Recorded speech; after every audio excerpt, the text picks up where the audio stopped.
చంద్రకళ గారి కుటుంబానికి అండగా నిలబడడానికి విచ్చేసిన గౌరవ పెద్దలందరికీ రాజకీయాలకు అతీతంగా పేరు పేరున విచ్చేసిన ప్రతి ఒక్కరికి నమస్కారం. ముఖ్యంగా ఈ దుర్ఘటన జరిగిన తర్వాత, ఈ హత్య జరిగిన తర్వాత మొట్టమొదటగా స్పందించిన సోదరులు విశారదన్ గారికి హృదయపూర్వకంగా వారికి అభినందనలు తెలియజేస్తూ, అట్లాగే మందకృష్ణ మాదిగ గారు, తర్వాత మిగతా చాలా మంది సోదరులు కూడా వచ్చినారు, ప్రజా సంఘాలు వచ్చినాయి. ఇవాళ SC ST Bahujan Samaj party నుంచి కూడా మిత్రులు వచ్చారు.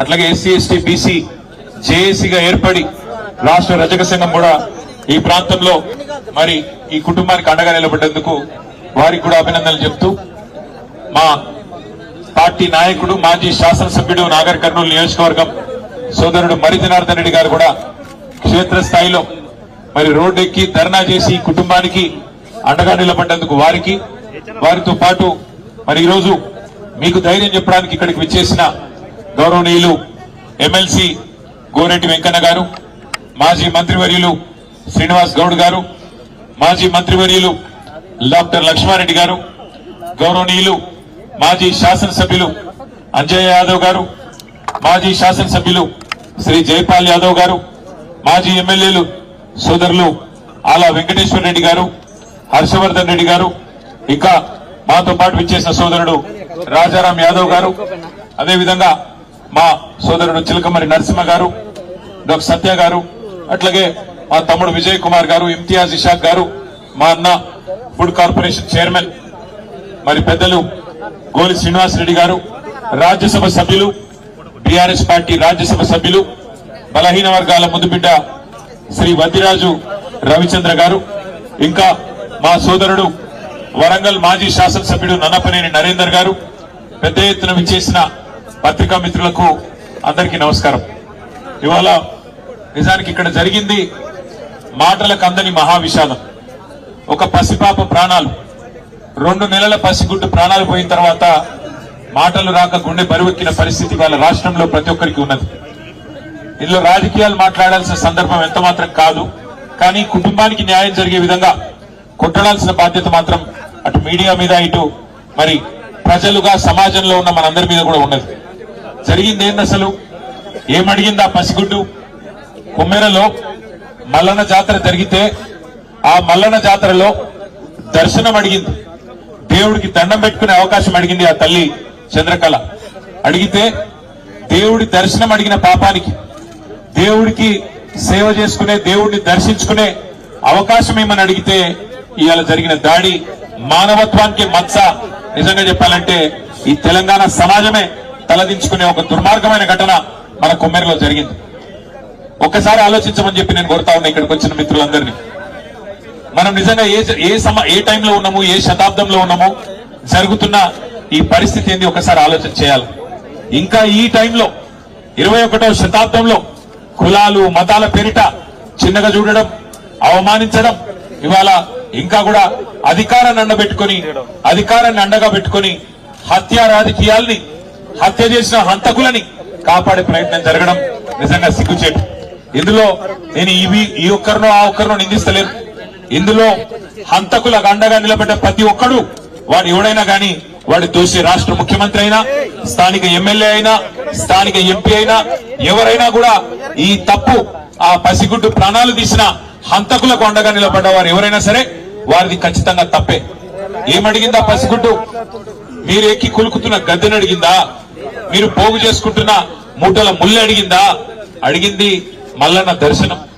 దర్శనానికి పోతా అంటే ఇవాళ కులం పేరుతో దూషించడమే కాకుండా గణేష్ మీద దాదాపు 20-25 మంది దాడి చేసి తన్నినంత చోట తన్నకుండా తన్ని చివరికి ఆ తమ్ముడిని ఇబ్బంది పెడితే, అన్నా ఈ పసిగుడ్డు ముఖం చూసి అన్నా ఇడిచిపెట్టానన్నా, మావాడు ఒక్కడున్నాడు, మీరు 20 మంది తంతున్నారని చెప్పి ఆ అమ్మాయి మౌనిక వచ్చి ఆ పసిగుడ్డునన్నా ముంగట పెడితే దయగలుగుతుందేమో, మానవత్వం అనేది ఉంటే మనిషిలో ఆ పసిపిల్ల ముఖం చూసిన ఊకుంటారేమో అని చెప్పి ఈ అమ్మాయి మౌనిక వచ్చి వాళ్ళని ప్రాధేయపడ్డది, బతిమలాడింది. అన్నా వదిలిపెట్టండి అన్నా, చచ్చిపోతాడన్నా, కొట్టకండి అన్నా, పసిగుడ్డు ముఖం చూసి తండ్రిని వదిలిపెట్టండి అన్నా అని అడిగితే, దుర్మార్గుడు, మానవ మృగం లాంటి మనిషి వాడెవడో చెత్తనా కొడుకు, వాడు కాలితో తంతే ఆ పాపని, ఇవాళ పాప చనిపోయింది. ఇట్లాంటి మానవ మృగాల్ని మరి శిక్షించాల్సిన పోలీసులు ఏం చేస్తున్నారని నేను అడుగుతా ఉన్నా. మరి మౌనిక పోయి గణేష్ పోయి మా బిడ్డ మీద దాడి జరిగింది, మా మీద దాడి జరిగింది, దయచేసి కంప్లైంట్ తీసుకోండి అంటే లేదు లేదు మీరు సరిగ్గా రాసియలేదంటాడట. నేను అడుగుతున్నా పోలీస్ అధికారిని, నీకు ఉద్యోగం ఇచ్చింది ఈ రాష్ట్రం, నీకు జీతం ఇచ్చేది ఈ రాష్ట్ర ప్రజలు, రేవంత్ రెడ్డి కాదు, ఆయన తొత్తులు కాదు. నువ్వు చేయాల్సింది సేవ చేయాల్సింది బాధితులకు. ఎవరి మీద అయితే దాడి జరిగిందో వాళ్ళు వచ్చి నీకు షికాయత్ చేస్తే కంప్లైంట్ ఇస్తే అది కరెక్ట్ గా లేదంటవా? సోమోటోగా తీసుకోవాలి. నువ్వు తప్పు జరిగితే సోమోటో తీసుకోవాలి. సోమోటో అంటే నీ అంచట నీవే స్వచ్ఛందంగా తీసుకోవాలి. వాళ్ళు షికాయత్ చేసే అవకాశం కూడా ఇవ్వద్దు. కానీ నువ్వేం చేసినావు? ఇవాళ బాధితులు వచ్చి నీ తరపు నీకు ఫిర్యాదు చేస్తే సిగ్గు లేకుండా అధికార పార్టీ నాయకులకు ఫోన్ చేసి అయ్యా మీ మీద కంప్లైంట్ వచ్చింది, మీరు వచ్చి కౌంటర్ కంప్లైంట్ ఇవ్వండి అని చెప్పి నువ్వే వాళ్ళను ప్రేరేపించి సిగ్గు లేకుండా చేస్తున్న వేసుకున్న యూనిఫామ్ కి విలువ లేకుండా చేస్తున్న ఉద్యోగానికి విలువ లేకుండా పోలీసు అనే ఒక గౌరవం కూడా కోల్పోయే విధంగా ఇవాళ మీరు వాళ్ళని కాపాడే ప్రయత్నం చేస్తున్నారు. ఆ పాప చనిపోతే పెట్టాల్సిన కేసు ఏంటి? హత్య కేసు కాదా? ఆ 8 మంది వాళ్ళైతే దాడి చేసిండ్రో వాళ్ళని జైల్లో పెట్టొద్దా? సిగ్గుందా ఈ నాగర్ కర్నూలు పోలీస్ యంత్రాంగానికి నేను అడుగుతా ఉన్నా. ఇవాళ రోడ్డెక్కి ఆ తల్లి బిడ్డ చనిపోయి ఇంకా 3 రోజులు కాలే. ఆ తల్లి ఇవాళ ఆ బిడ్డకు పాలియాల్సిన టైంలో ఇక్కడ కన్నీళ్లతో రోడ్డెక్కి చౌరస్తాలో అంబేద్కర్ సాక్షిగా కూర్చుంటే ఈ స్థానిక యంత్రాంగం, జిల్లా యంత్రాంగం ఆ బిడ్డతో పాటు రాజ్యాంగాన్ని కూడా ఖననం చేసిన మాట వాస్తవం కాదా? డాక్టర్ బాబాసాహెబ్ అంబేద్కర్ విగ్రహం సాక్షిగా ఇలా తల్లి అడుగుతున్నది ఏంది? న్యాయం కాదా? ఏం అడుగుతున్నది ఆమె? అన్నా నేను అడిగిన ఆ అమ్మాయికి చెప్పిన చంద్రకళ గారికి, అమ్మా నీ కొడుకుకు నీ కుటుంబానికి నేను అండగా ఉంటా, ఓ 10 లక్షల రూపాయలు పెట్టి ఇల్లు కట్టిస్తా అంటే ఆ చంద్రకళ ఏమన్నదో తెలుసా నాతో? అన్న అది తర్వాత సంగతి అన్నా, మీరు ముందు వాళ్ళకి శిక్ష పడేటట్టు చేయండి, మీరు అసెంబ్లీలో మాట్లాడండి, మీరు మొత్తం రాష్ట్రం దృష్టికి తీసుకొని పోండి, మాకు సాయం చేసేది మీరు తర్వాత చేయండి పర్వాలేదు, కానీ ముందు ఆ తల్లి బిడ్డలు కోల్పోయిన తల్లి బిడ్డని కోల్పోయిన ఆ తండ్రి వారి ఆవేదనకు మీరు న్యాయం చేయండి అని మాత్రమే చంద్రకళ వాళ్ళ నాయనమ్మ కోరుతున్నది. ఇంతకు మించి ఏం అడగాల? వాళ్ళు ఏం తప్పు చేసింది ఆ పిల్ల? అయినా నాకు తెలియక అడుగుతా, 2 ఏళ్ల పసిగుడ్డుకు కులం తెలుసా? 2 నెలల పసిగుడ్డుకు మతం తెలుసా? 2 నెలల పసిగుడ్డుకు అధికారం తెలుసా? ఏం తెలుసు? మనం పుట్టించిన కథ కులం. మనిషి పుట్టినాక 5 నిమిషాలకు పుట్టేది కులం, మనిషి పుట్టినాక 5 నిమిషాలకు పుట్టేది మతం. ఇవాళ దానికోసం చివరికి మనుషులను చిన్న చూపు చూసి దేవుడు దర్శనానికి రాకుండా చేసి వారి మీద దాడి చేసి మళ్ళీ వారి మీదనే కేసులు పెట్టి చివరికి రోడ్డు మీద కూర్చునే పరిస్థితి తల్లికి, ఆ తండ్రికి, వాళ్ళ కుటుంబం మొత్తానికి తెచ్చిన ఈ వ్యవస్థను చూసి సిగ్గుతో తలదించుకోవాలి తెలంగాణ సమాజం.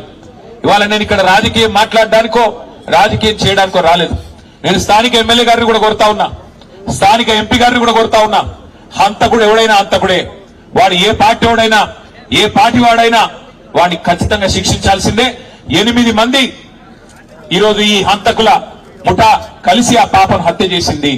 ఆ 8 మందిని జైల్లో పెట్టాలా, ఆ 8 మందిని ఖచ్చితంగా హత్యా నేరం కింద అరెస్ట్ చేయాలన్నదే మా ప్రధానమైన డిమాండ్. తర్వాత ఆ కుటుంబాన్ని తప్పకుండా సరే మేము పార్టీ పరంగా మేము ఆదుకుంటాం, ఆ ఇల్లు కట్టిస్తాం, అది పెద్ద సమస్య కాదు. కానీ రాష్ట్ర ప్రభుత్వం కూడా స్పందించాలా. రాష్ట్ర ప్రభుత్వం కూడా ఖచ్చితంగా స్పందించి ఈ దుర్మార్గమైన అహంకారంతో, ఆధిపత్యంతో అధికారం అండ చూసుకొని చెలరేగిపోయి ఆ పసిగుడ్డుని ఏదైతే హత్య చేసినారో రాష్ట్ర ప్రభుత్వం కూడా స్పందించి 1 కోటి రూపాయలు నష్టపరిహారం ఖచ్చితంగా ఆ కుటుంబానికి అందించాలి. ఆ కుటుంబంలో చదువుకున్న వాళ్ళు ఎవరైనా ఉంటే, గణేష్ గాని వాళ్ళ తమ్ముడు గాని వాళ్ళ చెల్లి అక్క గాని ఉంటే తప్పకుండా వారికి వెంటనే ప్రభుత్వ ఉద్యోగం ఇవ్వాలి. ఆ కుటుంబానికి అండగా నిలబడాలి. ఆ అమ్మాయిని, ఆ పసిగుడ్డును, 2 నెలల పసిగుడ్డును, పొత్తిళ్లలో ఉన్న పసిగుడ్డును హత్య చేసిన హంతకులను ఖచ్చితంగా శిక్షించి జైల్లో వేయాలి, అవసరమైతే ఉరి శిక్ష చేయాలి తప్ప వదిలిపెట్టొద్దని నేను కోరుతా ఉన్నా.